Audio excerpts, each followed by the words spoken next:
Okay, Helldivers, it's that time again for another dose of Helldivers 2 news and tips coming from the community today, as we've got loads of Reddit posts which actually have some ridiculous levels of information with regards about the game and some things that you may not have known that will definitely help your experience when going into Helldivers for your time.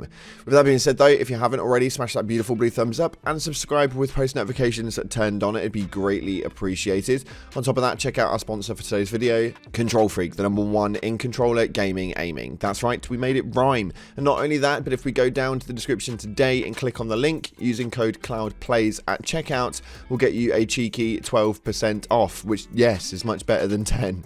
But with that being said, let's dive on in to the information at hand for Helldivers today. So just a real quick update with regards to the major order. We are 3 days out from finally completing that one. Seems to be a long old process and the days are going very slowly now, but we are nonetheless still getting there towards the next major order. On top of that, we have got the Steam page, which is working currently at a very positive review base of 175,000 of you working this on a positive basis, which is actually really good for the game, a lot more than I think that you guys will know, as it just kind of looks in a much better stead. It obviously is a turnaround from a lot of negative reviews going positive with the server changes and the game being a lot more positive in all amounts, which is always lovely to see. But with the guys over at Arrowhead being quite quiet over this weekend, no general news, but rolling into the Monday to Friday of the works, I'm really excited to see what they bring to the table over the next 5 days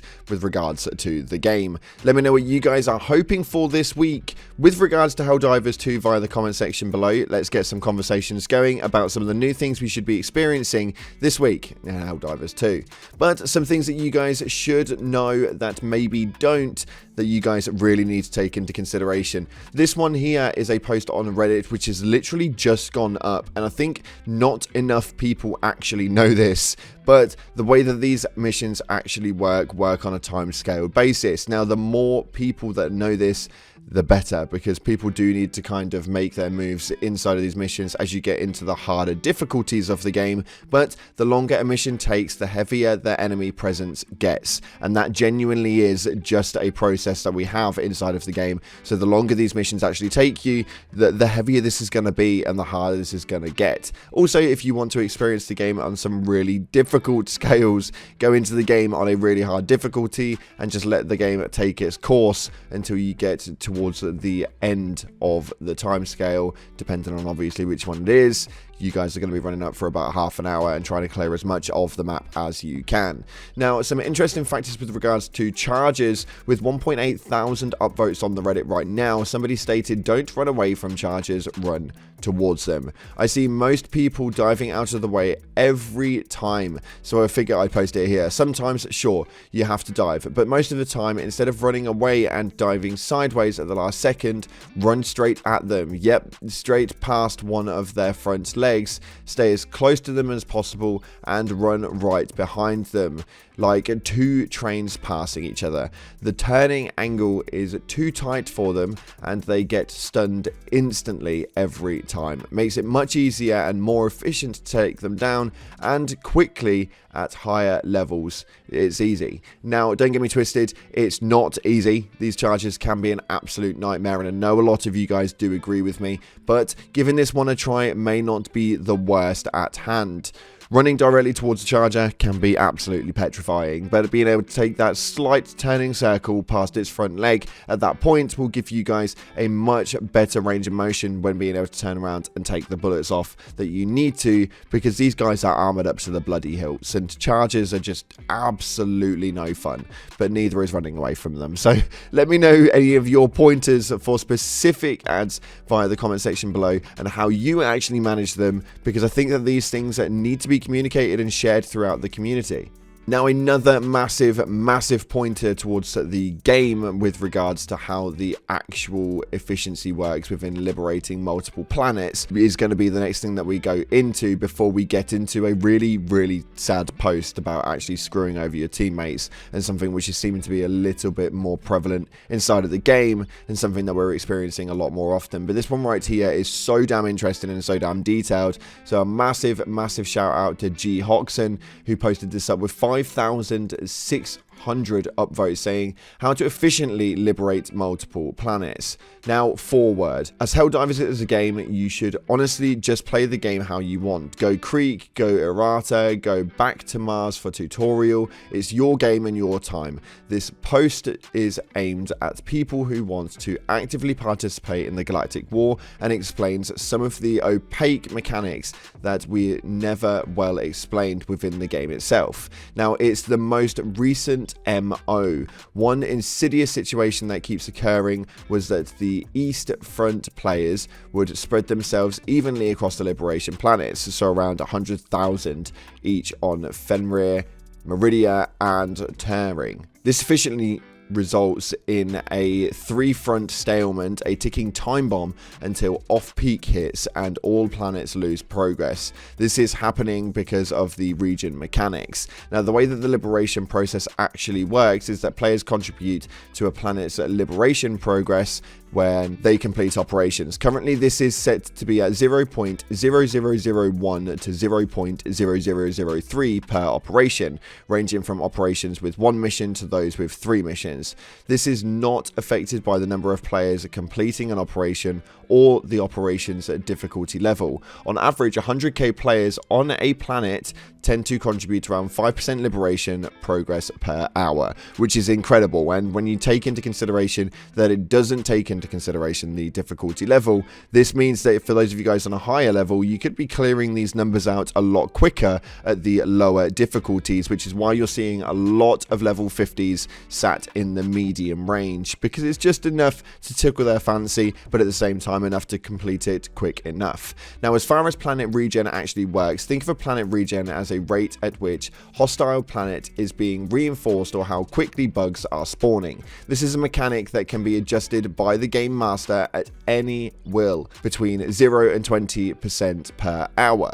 It is as its name implied. Each hour the planet's liberation progress will decrease by X percentage per hour, and it is deducted from any progress made by players on the planet. For example, if a planet has a regen of 4% and 100k people are on it, the average that means the planet will see a net progress of 1% per hour, 5% from the 100k people minus 4% planet regen. Typically, the game master sets its relatively high regen rate for bug planets, currently sat at around 5% for each planet, and the bot planets have a 0% regen. Previously, they had between a 0.8 and a 1.0 regen during the last MO. Now, using the above knowledge, we can look at how some planets are currently doing as an example. But what this does mean, though, is that even though we like going down the process of being able to all just jump on one planet and do it for democracy, it does work very well. But again, this post is extremely detailed, so I'll leave it in the description so you guys can go and take a look at it, as it gives you guys the focus blitz strategy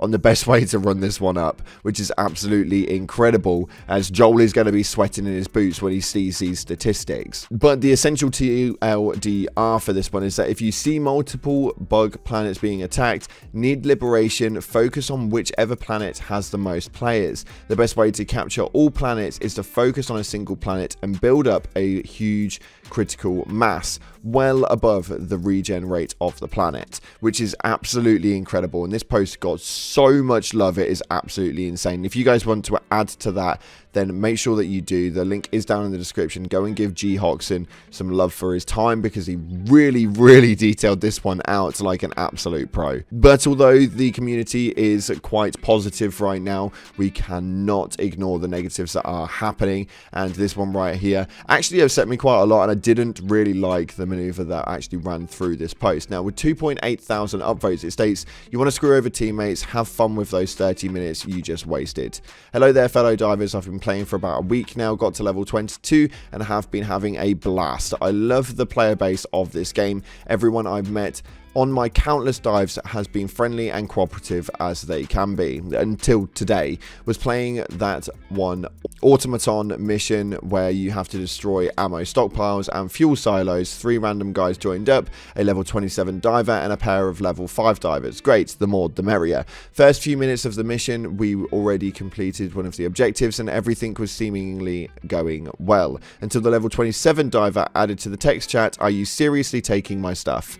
Before I could figure out what he meant, he left. Eventually, I spotted one of the level 5 dudes with a shield generator on his back, and the shield generator is only available at level 20 players, and realized this guy took level 27's gear. I didn't assume malicious intent. He's low level, could have been a misunderstanding, so the 3 of us carried on. Eventually, we complete the mission and head to extraction. After a while, the shuttle comes hovering down to pick us up. We didn't have any reinforcements, so we made it out just in time. But before I can realize what's happening, that level 5 guy unloads a full clip into me with no way for me to respawn. Why? The same reason he stole the gear from the level 27. He's a douche who likes to screw with his teammates. I decided that if this guy was fine screwing over his teammates, I thought it was only fair he received the same treatment. I kicked him from the game right as he was about to get onto the shuttle, so the simpleton just spent 30 minutes completing a mission for absolutely no reason.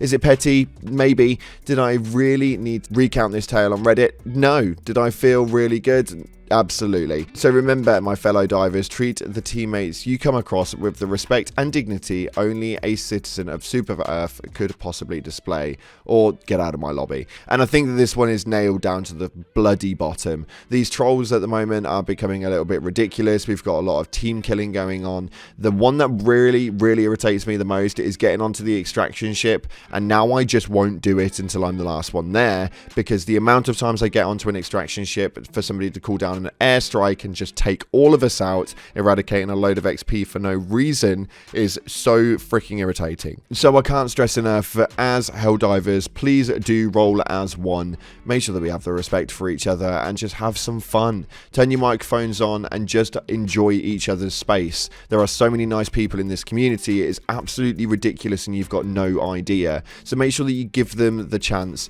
to be good people, and obviously you're going to come across some trolls from time to time, so just take that one in your stride, and hopefully we can really push this community to be into a more positive place. Unfortunately, that's all we've got time for today. I just really wanted to put that one out there. We're still doing the giveaway ahead for the game copy of Helldivers 2, or the equivalent in super credits if you've already got the game. So if you haven't, head down to the description, and today the emote is going to be a purple heart. So let's get that purple heart rolling around and let's get it loving in the chat. Thank you so much again for watching, guys. I really do appreciate all of you guys more than you guys will know. Thanks for watching. Like, subscribe, and as always, I'll see you in the clouds.